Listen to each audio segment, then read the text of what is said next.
Podcast de l'article de Adil Ben Hamza publié sur lodigi.ma. L'auteur a intitulé son article « Lula da Silva ou le phénix, qui renaît de ses cendres ».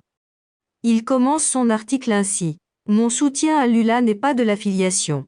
C'est mon soutien au Brésil, que je rêve d'être inclusif, généreux, sans faim et sans misère, avec une bonne éducation, la santé et le développement durable. Par ce tweet, le sénateur Simon Tabet d'origine libanaise, arrivé troisième du premier tour de l'élection présidentielle brésilienne avec 5 millions de voix, a annoncé son soutien à Lula da Silva dans sa confrontation décisive fin octobre avec l'actuelle droite le président Javier Bolsonaro.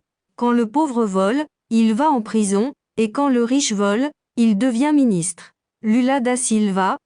L'auteur poursuit son article ainsi. L'ancien président brésilien revient au sommet de la scène politique de son pays, après des années de procès et d'emprisonnement. Dans une longue campagne électorale, da Silva revient comme le phénix dans la mythologie grecque, un candidat extraordinaire pour revenir à la présidence du pays.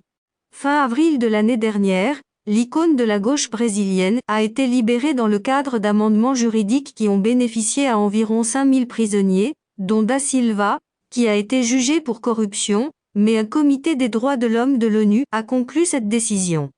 Né dans un rapport que le procès de l'ancien président brésilien, Luiz Lula da Silva, a violé son droit à un procès équitable, son droit à la vie privée et ses droits politiques.